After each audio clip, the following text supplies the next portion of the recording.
As we continue in worship today, we are going to worship God through giving of our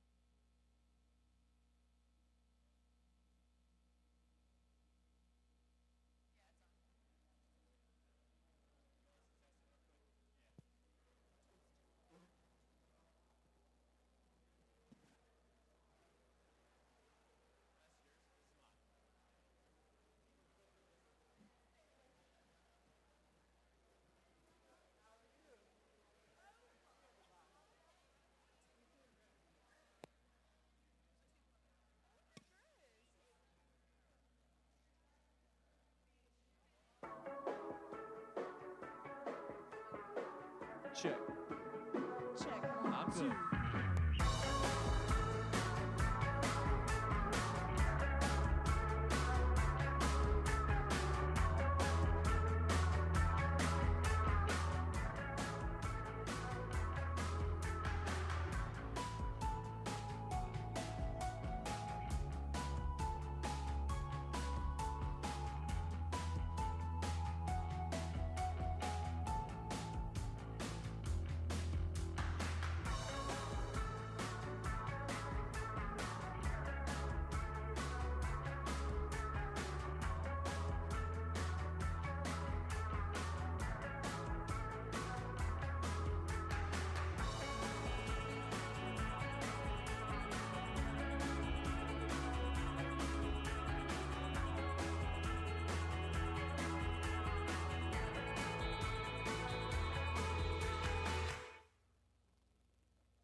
Hey, well, good morning, everyone. It's great to see you. Hey, why don't you go ahead and stand up? Let's worship God together this morning.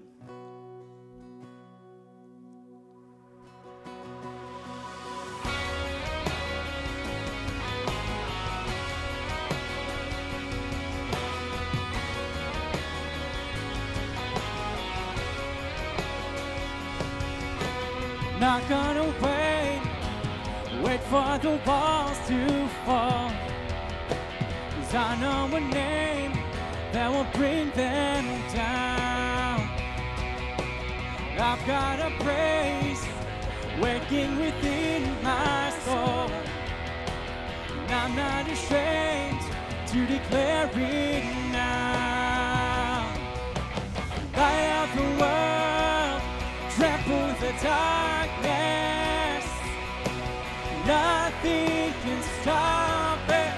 You are the God of the promise.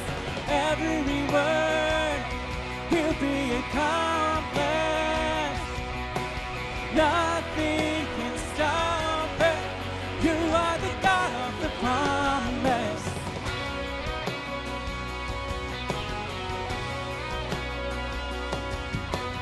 Prepare the way, the King of glory comes. Before his name, every fear must bow. Throw off your chains, Jesus destroyed them all. Up from the grave, he is with us now. Light of the world, trample the darkness, nothing can stop it. You are the God of the promise. Every word will be accomplished. Nothing can stop it. You are the God of the promise.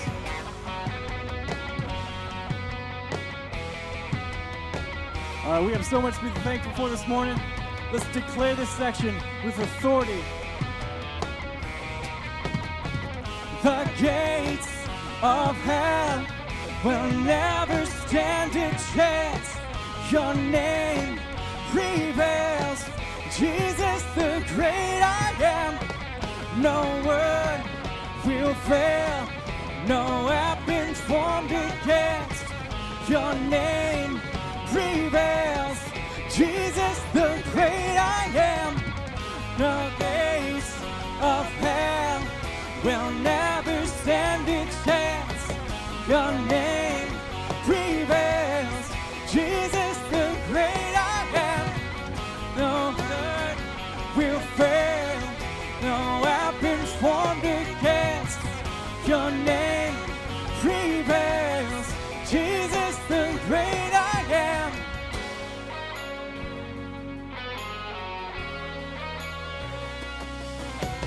Light of the world, trample the darkness, nothing can stop it.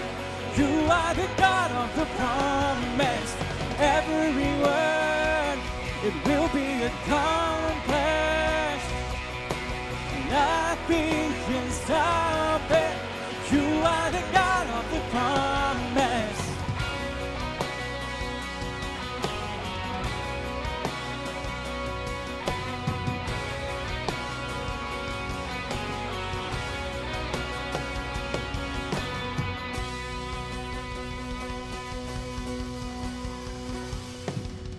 Let's go! Welcome in Welcome person and online. You can grab a seat if you're in the room today, and we're so glad. I'm Chris Smith, this is Kaylee, and what are you wearing? Okay, listen. She looks ridiculous I've been going to church right now. like this for 2 months now. That's right. So That's why right. would I stop now? Almost 3 months. But the real question is, what are those Crocs, number Don't one? you? Come on. Who owns a pair of Crocs? Come on, be honest. What? Okay. There's a few of us. Let's go. Who wears them to sleep in? No? Nope, Okay. Christian's I'm the only alone. one. You're the only one. Anyways, I'll Crocs tell you. and a banana. At least I wore a collared shirt. I mean, our Okay. videos generally are from the waist up, so I was True. fully prepared this Anybody morning. see Tell Me Something Good So, while we were gone? that's Anybody? right.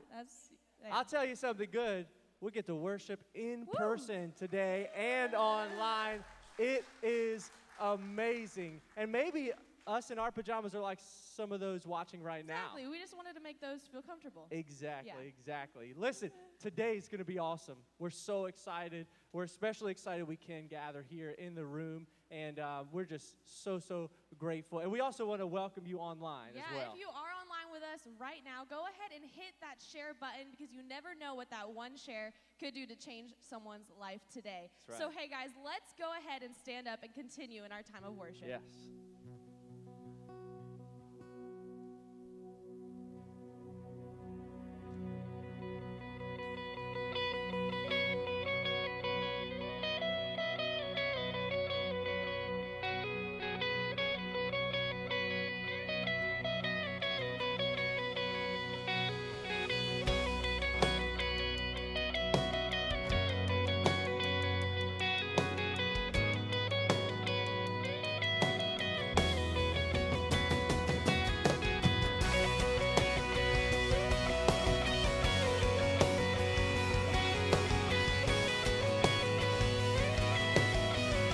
Let's sing this together. God is able, He will never fail. He is a mighty God, greater than all we seek, greater than all we ask. He has done great things. Lifted up, He defeated the grave, raised to life. Our God is able. In His name we overcome. For the Lord our God is able.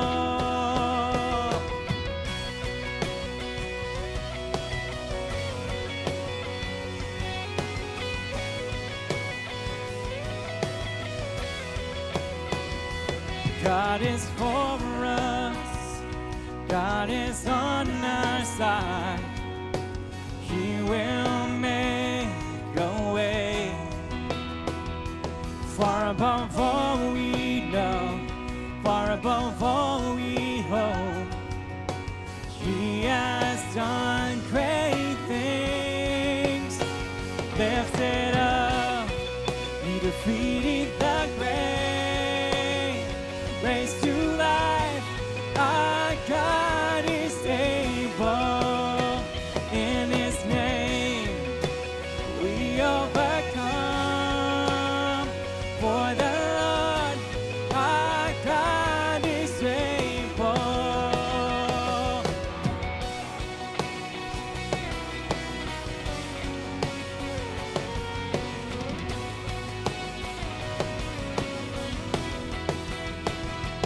God is with us. He will go before. He will never leave us. He will never leave us. God is for us. He has open arms. He will never fail us.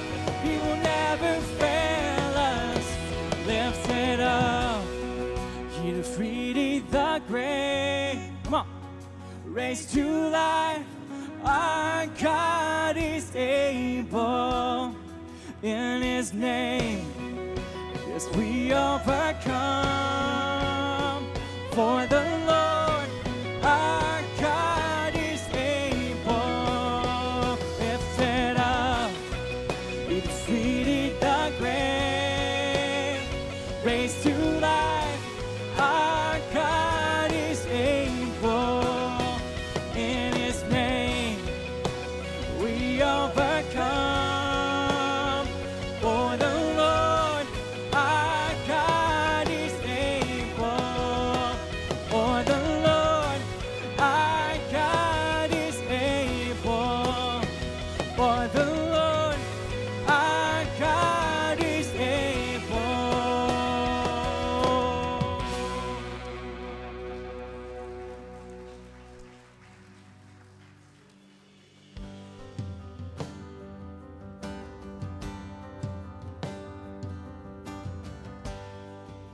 worthy of every song we could ever sing, worthy of every praise we could ever bring, worthy of every breath we could ever breathe. We live for you.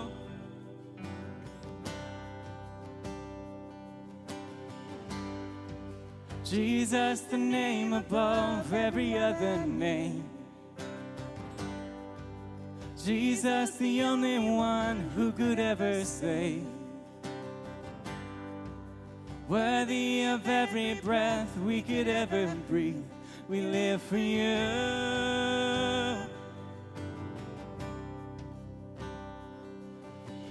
Holy, there is no one like you.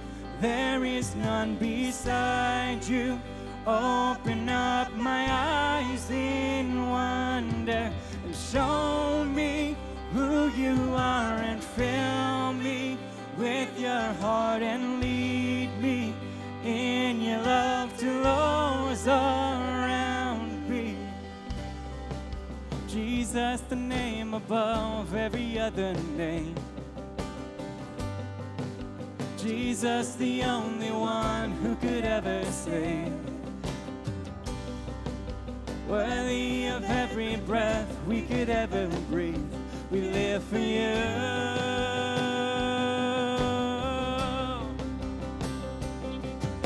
And holy, there is no one like you. There is none beside you. Open up my eyes in wonder and show me who you are and fill me with your heart and lead me in your love to those around me.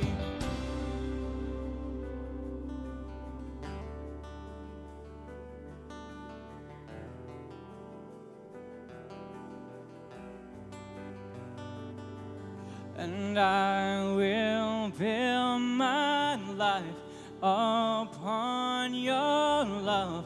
It is a firm foundation, and I will put my trust in you alone, and I will not be shaken, and I will build my life upon your love.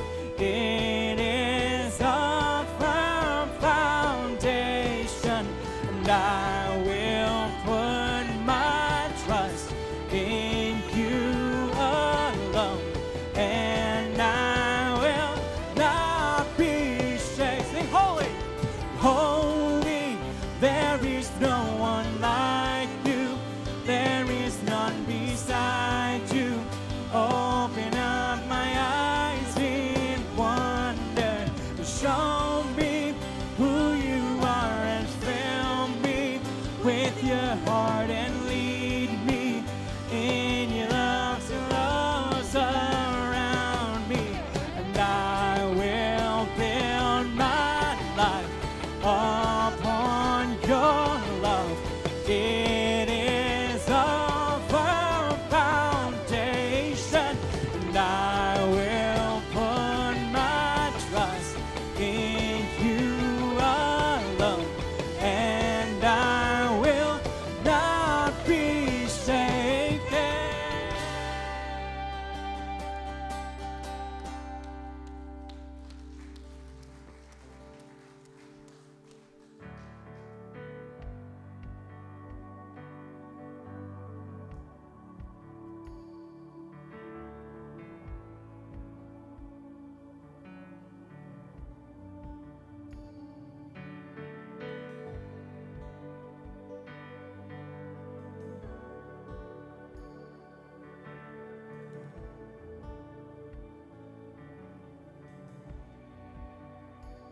You are here, moving in our midst. I worship you. I worship you. You are here, working in this place. I worship you.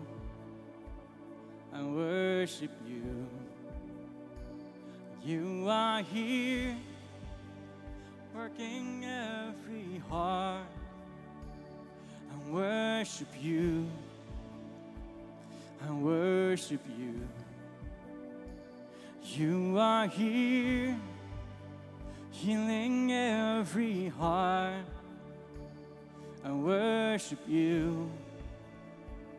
I worship you. You are waymaker, miracle worker, promise keeper, light in the darkness. My God, that is who you are. You are waymaker, miracle worker, promise keeper, light in the darkness. My God, that is who you are. You are here, turning lives around. I worship you. I worship you. You are here, mending every heart. I worship you. I worship you. You are here, turning lives around. I worship you. I worship you. You are here, mending every heart. I worship you. I worship you. You are waymaker, miracle worker, promise keeper, light in the darkness. My God, that is who you are. You are the waymaker, miracle worker, promise keeper, light in the darkness. My God, that is who you are. That is who you are. That is who you are. That is who you are. That is who you are. That is who you are. That is who you are. That is who you are. That is who you are.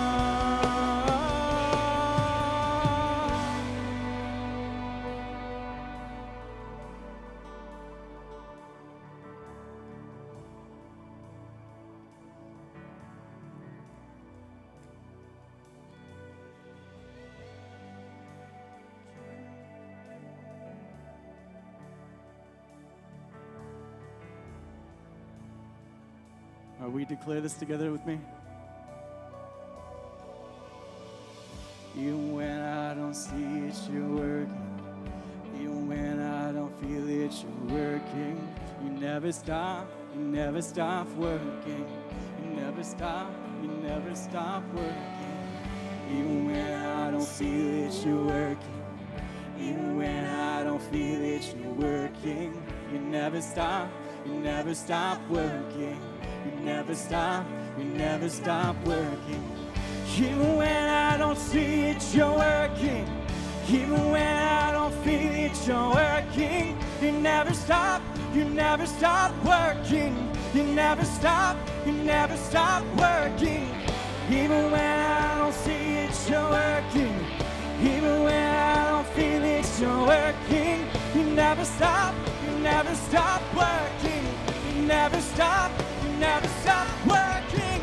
Waymaker, miracle worker, promise keeper, light in the darkness. My God, that is who you are. Waymaker, miracle worker, promise keeper, light in the darkness. My God, that is who you are. Yes, that is who you are. Yes, that is who you are. Yes,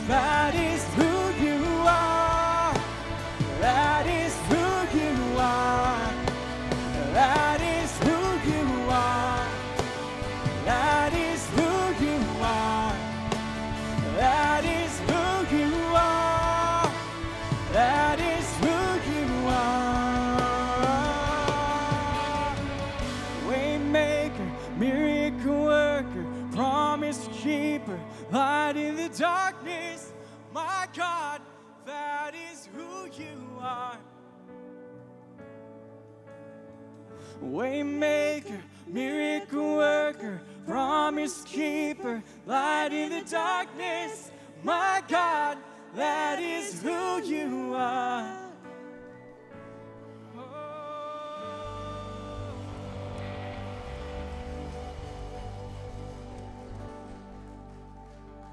Man, it's been awesome to declare these truths with you today. Why don't you go ahead and have a seat and let's go to God in prayer. Heavenly Father, we come before your throne right now, and we honor you and we lift you up. Lord, that you are for us, that you go before us, that you're the God who keeps his promises. Lord, we give you honor. So, Lord, we just ask as we dive into your word that you would speak to our hearts, to what you have to say to us today. We love you, Lord Jesus. In your name, amen. As we continue in worship today, we are going to worship God through giving of our tithes and offerings. Now listen, if you're just a visitor with us today, checking us out, we're super glad that you are here. We do not expect you to give in our offering today. If Coastal is your church home, we do want to remind you that there are several ways you could give today. If you're here in person in the room, in the very back wall by the back door is how you will give your offering today. There's a little table with everything that you need. If you're online, you can obviously click the Give tab, but you could also do our text to give option, which is right here on the screen. Very convenient. I use it all the time. Now, as we continue in our service, let's join Pastor James in our sermon series.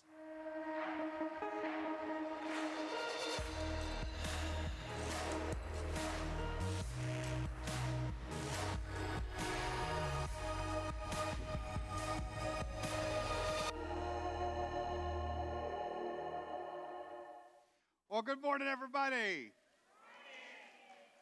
You are some beautiful looking people. Man, it is great to have faces to preach to instead of a camera. Josh has been tired of listening to me preach to him and him alone for the last 3 months.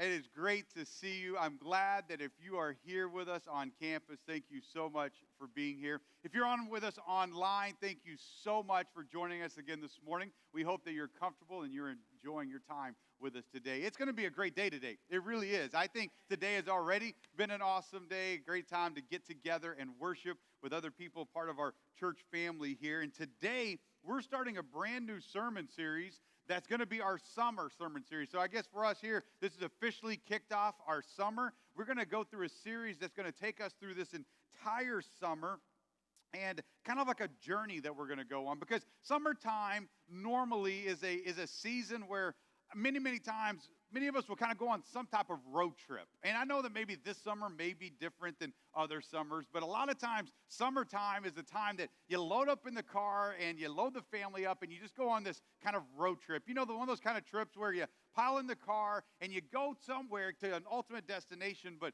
all between there, you stop at all these little places and do little things, have little adventures, and all kinds of things. When I was thinking about this, I was remembering back to a road trip that our family took way back when our kids were really small. It was our family of four, me, Kirsten, Kaylee, and Caleb, and then my sister-in-law and brother-in-law before they had kids. And all six of us piled into our minivan, and we took a road trip from right here to Omaha, Nebraska. And all in between, most of you were like, who goes to Omaha, Nebraska for vacation? We did. And I'll tell you why when we get there. So on this road trip, we stopped at all different kinds of locations. The first place that we stopped was Memphis, Tennessee, and had some famous barbecue at a restaurant called Corky's. Anybody ever been to Corky's? A few people. Amazing barbecue if you ever go to Memphis, Tennessee. So we went to Memphis, Tennessee, had Corky's barbecue. Then we made our way to Branson, Missouri, and did all kinds of touristy things. If you've ever been to Branson, it's nothing but a touristy place. And so we did all the touristy things for a couple days in Branson, Missouri. Then we went from there to Springfield, Missouri. Springfield, Missouri is where myself and Kirsten went to college. So we did everything that a small child would love, and we took them to our college campus and showed them around. They were bored in about 2 minutes. But we showed them all around, showed them all the places we used to hang out when We were in college and that. And then after Springfield, we went to Kansas City, Missouri, and went to this water park for the entire day. And then my wife has family in Kansas City, so we went up to the water park for the day and then out to dinner. Yes, food was a major part of this road trip because several times we made sure if we saw any Krispy Kreme that had the hot sign on, we pulled off the road and we got hot Krispy Kreme. That's a reason to say amen right there. I'm just saying. Got to have them hot for sure. So we did that. And then we eventually made our way to Omaha, Nebraska, where we both have family, spent some time in Omaha, Nebraska. But the real reason we went to Omaha, Nebraska is because we spent the entire week at the College World Series. That's the reason you go to Omaha, Nebraska. Right, Gary? That's the reason you go to Omaha, Nebraska for vacation. So we had this incredible, incredible road trip and a great time doing that. Well, this summer, we as a church are going to go through a journey with the nation of Israel through the book of Exodus. See, this book of Exodus, it is this part of the story of how God rescued his people, the nation of Israel, his chosen people, how he rescued the nation of Israel from slavery in Egypt and took them on this journey through the wilderness, ultimately supposed to lead them to the promised land that he had promised them. This is a pivotal, as we go through the book of Exodus and we go through this journey with the nation of Israel this summer, this is the pivotal part of the story of God's people, of the history of God's people. It's a 40-year journey that they go on. We are not going to take 40 years to go through this book, so we know.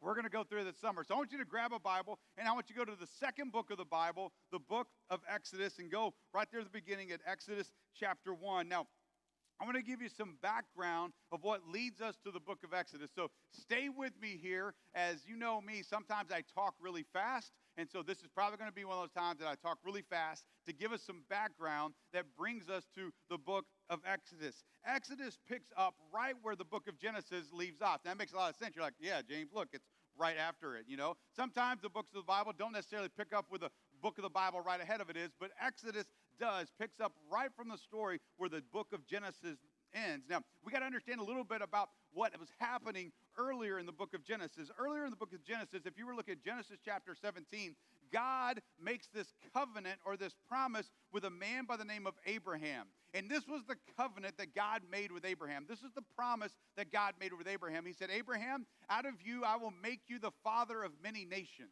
In other words, you and your descendants are going to multiply, and out of the descendants and all the different generations that come out of Abraham's family, it's going to create this entire nation. This is the promise that he made to him. Not only that are you going to multiply, I'm going to make a nation out of you and your family, but out of your nation, I am going to be their God, and they are going to be my people, the nation of Israel. This is the covenant and the promise that God makes all the way back in Genesis with Abraham. Now, if you know that Abraham and Sarah struggled, that how's God going to fulfill that promise? Because for so long, they did not even have a child, much less a son, to continue on this generation. But God gave them a son. And eventually, Abraham had a grandson by the name of Jacob. Now, Jacob had 12 different sons. And the youngest of Jacob's sons was this guy by the name of Joseph. Now, it's not the earthly father of Joseph that we see in the New Testament. It's the Old Testament Joseph, a different guy. Now, Joseph was the youngest of all of his brothers.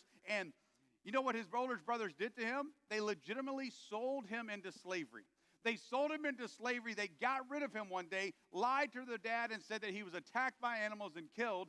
But they had sold him and got rid of him to these caravan that took him eventually to Egypt, where he became this slave and this worker. But Joseph's life from that point on was kind of like a roller coaster. It was a roller coaster of ups and downs that eventually led Joseph to be the second in charge under the ruler of Egypt. Joseph goes from this being sold as a slavery, being in prison during that time, being falsely accused of something he didn't do, but eventually through the ups and downs and the blessings that God had through his life, he eventually became the second in charge underneath the ruler in the land of Egypt. And being in that place of authority, being in that place of leadership, he actually is able to save the lives of his family, his other brothers, and his dad during a time of drought. During a time of famine, when everyone was dying because they did not have supplies to live for. Joseph, down this road, was able to go back to his family and save them, give them the provisions they need, and bring his brothers and all of his brothers' family, bring his dad to live with them in the land of Egypt. And Joseph and his brothers and all of their families and the generations with them lived in Egypt until the death of Joseph and all of his brothers. And that is the crossover that takes us from the end of Genesis to the beginning of Exodus. So if you got that Bible, go to Exodus chapter 1 and begin reading with me in verse 1. And just listen here. It says this. These are the names of the sons of Israel. Israel is Jacob. It was God changed Jacob's name to Israel at one point. It says, these are the names of the sons of Israel who came to Egypt with Jacob. Each came with his family. Reuben, Simeon, Levi, and Judah, Issachar, Zebulun, and Benjamin, Dan and Naphtali, Gad, and Asher. The total number of Jacob's descendants was 70. Joseph was already in Egypt. Then Joseph and all of his brothers and all the generation died. But the Israelites were fruitful, increased rapidly, multiplied, and became extremely numerous, so that the land was filled with them. A new king who had not known Joseph came to power in Egypt. He said to his people, look, the Israelite people are more numerous and powerful than we are.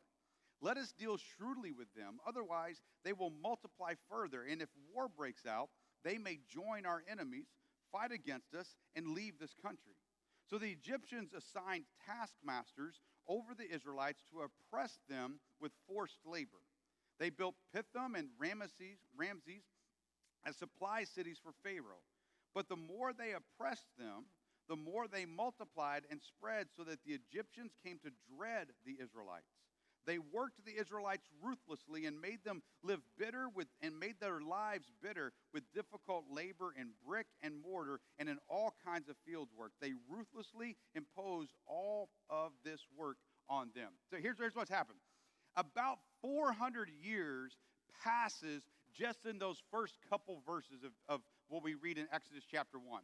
About 400 years passes from the time that Joseph dies along with all of his brothers and the time that this new ruler over Egypt comes into place. So really between verses 1 and 7, 400 years takes place in that. So all of a sudden now there's this new ruler in Egypt who doesn't really know Joseph, who didn't know Joseph had the favor of the king of Egypt before that because of how he helped the entire land overcome this drought and this famine. So now this new ruler doesn't really know Joseph, didn't know anything about Joseph. It's 400 years later. And Joseph's family, those 12 brothers and all of their families and the generations over these 400 or so years have multiplied and grown and just exponentially just prospered through this. And this change of administration, this change of rule in Egypt, all of a sudden it brings kind of a different status over the different status for these Israelites who have now lived in this land of Egypt for over 400 years. Where the rulers of Egypt ahead of time valued them, favor for them, honored them for what their descendant Joseph had done to help them during that time. This new ruler isn't honoring any of that, isn't looking back and seeing any value of that. And all of a sudden he looks at them and he says to his people, look at these Israelite nations that are living among us. These Israelites are growing. There are so many of them. If we don't do something about this, they're going to become greater and stronger than we are. So you know what they decide to do? They decide to oppress them, and they literally made all the Israelites living in Egypt at that time into slaves. They assigned taskmasters over them, people to be in charge of them. And they said they began to work them from the brick and the mortar and all the hard. They made their lives bitter, it said. They wanted to just kind of kill them off. They wanted their lives to be bitter. They wanted to get rid of them. They wanted to oppress them so that these Israelites that were living in their nation wouldn't become greater and stronger than they were. There was this fear that this ruler of Egypt had over them. But it says this. It says that the Israelites just began to multiply, and the nation kept growing. And the Israelite nation, fulfilling God's promise, kept growing and multiplying, even under the thumb of this oppression, even under all these things that are going on. So we're to pick up and keep going in Exodus. Let me fill in some of this story for us. Pharaoh decides that here's one of the ways that he can keep that from happening, and he's going to control the population of the Israelite nation. as this Israelite nation keeps being fruitful and keeps multiplying, he says, you know what? Here's what I can do. I will just control that. So he ordered the midwives of that culture. He ordered the midwives of that culture to kill every single boy that was born to an Israelite woman. But the midwives, if you were to keep reading the book of Exodus chapter 1, it says that they feared God. Now that fear is not something of being scared of God. It's the way the Bible talks about being in awe of God, honoring God. It said the midwives all were in awe of this God of the Israelites, all to the point that they did not want to follow through with what Pharaoh had told them to do, to kill every boy that was born into that Hebrew nation, to keep that nation from multiplying. Midwives went back to Pharaoh and they came up with this story. That's, I mean, literally, if you're to read all through the rate of chapter 1, and I encourage you this summer, read through the book of Exodus. Read a chapter a day. You could probably make it through it twice. If you were to continue reading Exodus chapter 1, you see this, that the story that they went back to Pharaoh, they said, these Israelite women, they are tough. They are strong. They literally say, the midwives say this. They go back to Pharaoh and say, they have these babies before we even get there. They don't need us. Those women are tough women. In other words, they came up with this lie to say, you know what, we aren't even finding these baby boys while this birth is happening. One of the baby boys that was born during that time was this boy that eventually took on the name of Moses. Moses' mom had this baby boy and knew that Pharaoh was trying to have them killed, so she hid this baby. She hid Moses until he was 3 months old. For 3 months, she hid him in the home where no one knew he was there. But at 3 months old, she had to do something to save his life. So what she decided to do was to make this basket. And she weaved this basket. She put Moses at 3 months old into this basket and put him in the Nile River, finding hopefully someone would find him. Well, who found him was the daughter of Pharaoh himself. The story is told to us this way, that Pharaoh's daughter was down by the Nile River and she heard the cries of Moses. She found the basket. She opened the basket, found Moses crying there. And the scriptures tell us this, that she had mercy and compassion on him. She felt bad for him. She wanted to take care of him. But she was not in a position that she could take care of a baby. She could not nurse. She had to find a mom that could nurse this baby that she just found. Well, Moses' sister, Moses' mom had taken his sister and put her by the riverbanks to just watch and see what happened to this baby. And all of a sudden, she goes to Pharaoh's daughter and says, I know someone who could nurse the baby.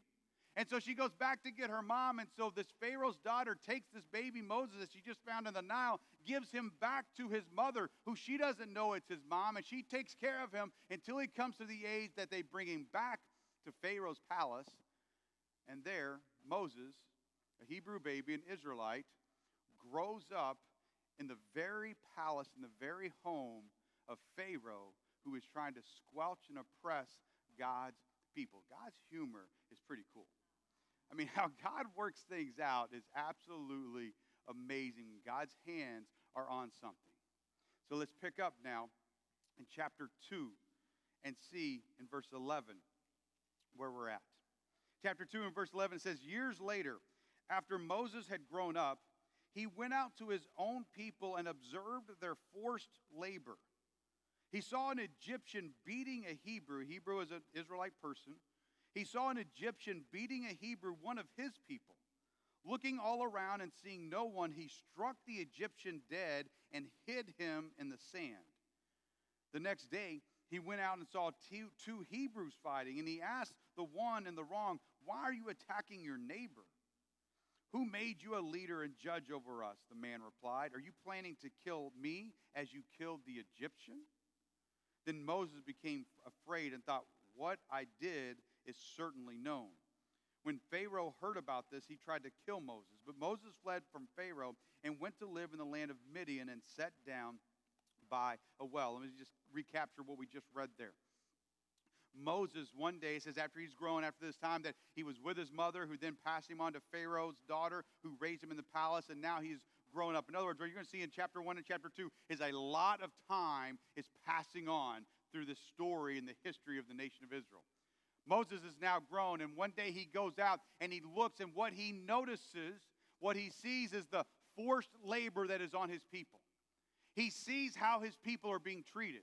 He sees how the nation of Israel, his people, how they are being oppressed. He sees how they are being treated. He says what he actually watches that day, he watches one of the Egyptians beating one of the Israelites to make them do the work that he wanted them to do. And there's this feeling that wells up in Moses, this feeling of that's wrong, this feeling of anger. And it says that he goes down there, and in his impulsiveness, he literally strikes and kills that Egyptian. Maybe he was trying to do the right thing in the fact that he saw some oppression. He saw some injustice. He saw how his people were being treated, and in it the motivation was a right thing to stop that, but his impulsiveness led him to do something that wasn't right. And he kills this Egyptian, and then what it says he tries to do is he hides him in the sand. He literally buries him. The next day he goes out and he sees two of his own people, two Israelites, two Hebrews, arguing and fighting, and he knows the one that is actually in the wrong, and he goes to that one and goes, why are you doing this to your neighbor? Why are you doing this to your brother? And that person shoots back at him and says, oh, who makes you the ruler? Who made you the boss? Are you going to kill me like you did that Egyptian the other day? And Moses realizes right then that the thing that he did that he thought was in secret was knowledge to some people, and he became afraid. It says Pharaoh finds out that Moses had killed an Egyptian, and now the one who had allowed Moses to be raised in his home is now turned on Moses and tries to kill Moses. So Moses runs and he flees to this land of Midian, and in Midian, Moses ended up getting married and creating a life for himself. But look in verse 23 of Exodus chapter 2. And this is what I want to focus on today as we look on this journey and the story and the history of the nation of Israel. Look at chapter 2 and verse 23. It says, after a long time, more and more time has gone by. Moses has left. He's gone into Midian. He's actually met and married a woman there in Midian. And it says in verse 23, after a long time, the king of Egypt died, the one that was trying to kill Moses. The king of Egypt died, and the Israelites groaned because of their difficult labor. And they cried out. And their cry for help ascended to God because of the difficult labor. So God heard their groanings, and he remembered his covenant with Abraham, Isaac, and Jacob. God saw the Israelites, and he took notice. I love what we see right here. A long time passes. The king of Israel that was leading this oppression of the nation of Israel, the king of Egypt, who was leading this oppression of the nation of Israel, this king of Egypt who was trying to kill Moses, he dies. And at this point, the nation of Israel, who has been under this oppression, who has been in this slavery for hundreds of years, it says that they groan and they cry out to God because of the oppression that they are feeling, the things that the generations have lived under, this treatment that they have been experiencing. It says they cry out to God for help. God, would you help us? Do you see what we are experiencing? Do you see the oppression that is on us? Do you see the injustice that we have to live under? Do you see the way that we are treated?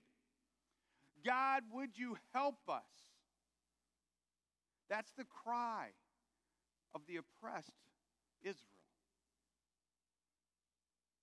And it says this, that God remembered his covenant with Abraham, his son Isaac, his son Jacob. He remembered his covenant that he made to this family. Abraham, I'm going to make you a father of many nations. And it doesn't mean that God had forgotten, oh yeah, I should have written that down. I forgot I told him I was going to make him a nation and I was going to bless him. That's not what that means. It means that God, he was ready to fulfill, and he honored. I think a great word for that is he was honoring his promise to Abraham. He was going to honor his covenant with Abraham. And it says that he was ready to honor this covenant and this promise with Abraham. And I love at verse 25. Look at it again. Verse 25, it says this. God saw the Israelites, and he took notice. God saw the Israelites, and he took notice. He heard their cries. He heard the cries from those who were being oppressed by this nation of Egypt. These people that cried out, and it says that he heard their cry. He took notice of them because he saw what they were experiencing. The reason I love those 3 or 4 verses right there, because just like so much of the journey that we are going to take through the book of Exodus, the journey that the nation of Israel went on for 40 years, we will continue to see the character of God. And this summer, as we look through the story of the nation of Israel and this journey for 40 years that they go on in this wilderness, what's going to be revealed to us time and time and time again is part of the character, the makeup of God. And in these 3 or 4 verses, when God hears their cries from the oppression, he sees their pain, he sees their struggle, he sees the injustice that's on them. It says he takes notice. And what we begin to see in this is God's character being revealed to us all throughout the Bible. All throughout the Bible, we see God respond to people who cry out to him. That phrase, we can see it all through the Old Testament and the New Testament. When people cry out to God in the Old Testament, they cry out to Jesus, the Son of God, God himself, here in the New Testament.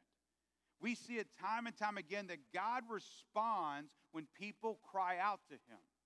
And he still responds to you and I today when in moments and times in our life and seasons of life, we cry out to him.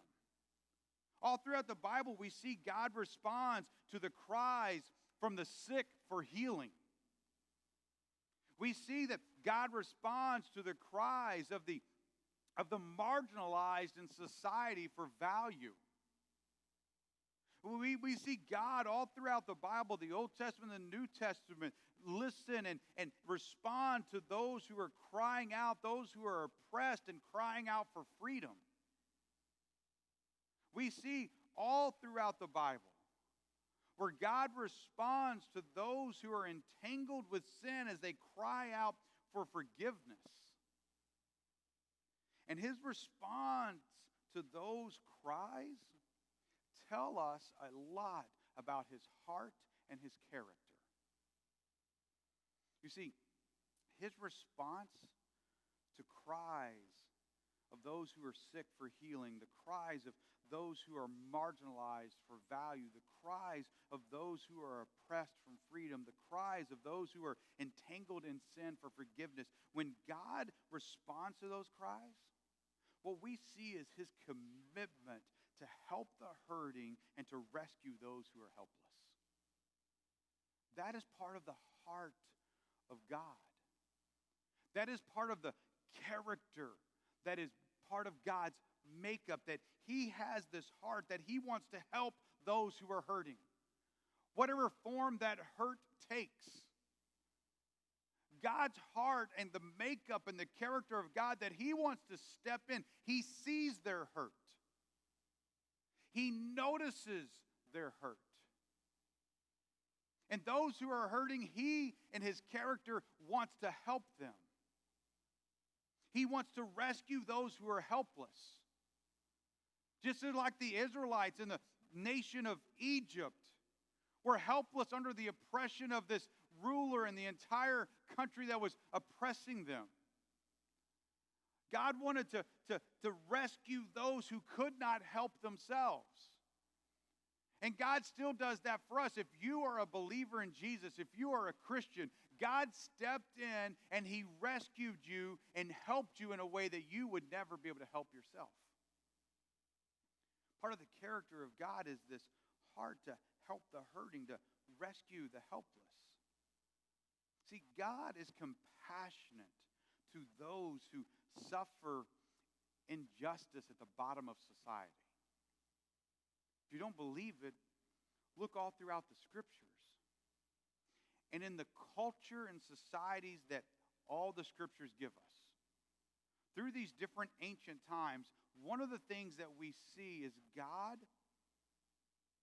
being compassionate to those who would suffer injustice because of their culture. Several examples that we see in the Bible is that is widows of this society and this culture in the Bible. Widows didn't have a safety net around them. Widows became devalued in their society.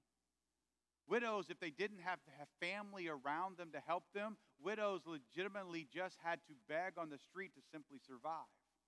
And how many times do we see God speak to his people and simply say, take care of the widows? Because in that society, in that culture, they were marginalized. All throughout the Bible, we see God speak up on the behalf of the fatherless, the orphans. And God says to his people, take care, watch out for the fatherless, for the orphans. Why? Because in that society there wasn't programs, and there weren't foster care systems, and there weren't all these things to provide for an orphan. And so God said, hey, I'm compassionate to the one that society has forgotten. I want to help that one that is hurting. I want to rescue the one that is helpless. So what God say to his church all the time is take care of the orphan. Because in that society, in that culture, there was nothing else to take care of them. All throughout the scriptures, Old Testament, New Testament alike, we see God's compassion that pours out of his life for those who are poor, those who are in need. And poverty in that culture, in that society, very much like our culture and our society today, when it comes to a certain extreme, they become very marginalized, very pushed to the side.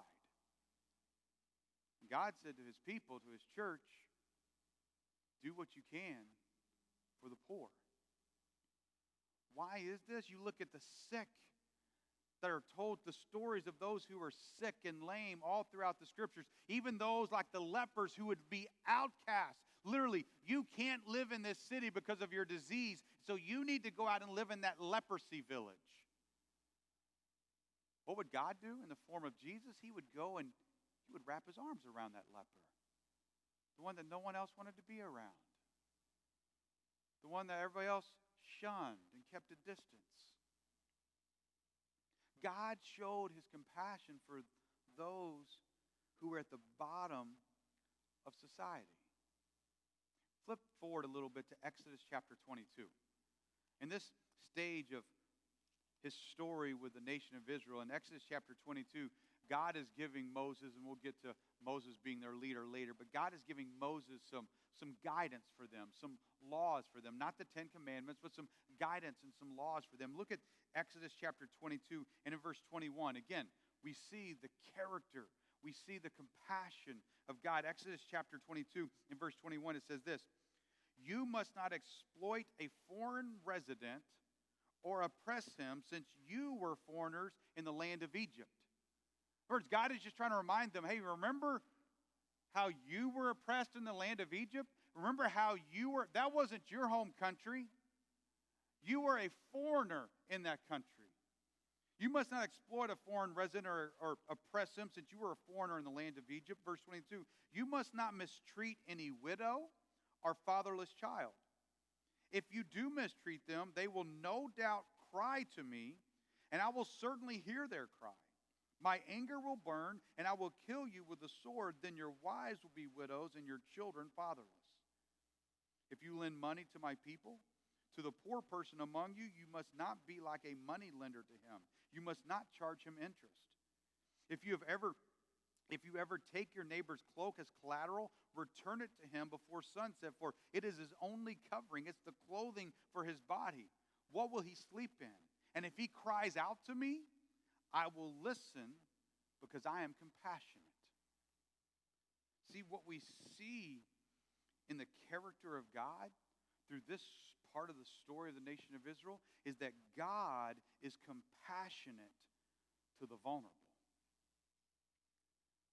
God is compassionate to the vulnerable. And today, there are people in our country and in our nation, there are people around this world that God would consider vulnerable. As we all know, maybe it's the racially marginalized. Maybe it's the poor and the homeless. Maybe it's the refugee, the unborn baby, the orphan, the elderly. There are people all in our society. And I think the extent that we've experienced as a nation over the last week and a half or so, we understand that there are people that are vulnerable. And we can expand that beyond just what we've seen in our nation to these others, like the poor and the needy, the unborn baby, the orphan, the elderly. And here's what I can tell you, is that God takes notice and has compassion for the vulnerable. See, God's character doesn't change from here to today. And maybe we need to learn to imitate God in responding to the outcries that we hear in our world today. Maybe we need to tune our ears like God does to those who are vulnerable and those who are afflicted by injustice. We should be the voice crying out for the vulnerable, the oppressed, the marginalized, the forgotten, the voiceless. See, I just believe that we as Christians need to be willing to stand up and speak up for what is right and to stand up and speak against for what is wrong in God's eyes. The character of God, He takes notice and has compassion. And maybe you and me, maybe we need to listen, take notice, and have compassion. I'm not talking about taking political sides. I will never stand up here and say that. I'm not even talking about taking sides on this side and that side. What I'm talking about is looking at the character of God and as His people, trying to imitate that character. And His character is one of compassion. His character is one of love. Just like the scripture said that He noticed and had compassion for the nation of Israel. Just like He noticed and had compassion for the poor and the needy. Just like He noticed and had compassion for the orphan and the widow. Just like He noticed and had compassion for the sick or the elderly. We as His people should notice and have compassion. Would you pray with me today? God, thank you so much for just being with us today and God giving us these scriptures to start this journey through the story of your story through the nation of Israel. God, today as we've looked at this simple truth that reveals part of your character to us, my prayer is that we too will begin to imitate your heart in this part of your character. That we would notice things and people around us. That we would be willing to listen to outcries. And God, that we simply would be compassionate. God, thank you for being this kind of God for us in our lives. For showing us your love and your compassion in our own personal life. We thank you, Jesus. In Jesus' name, amen.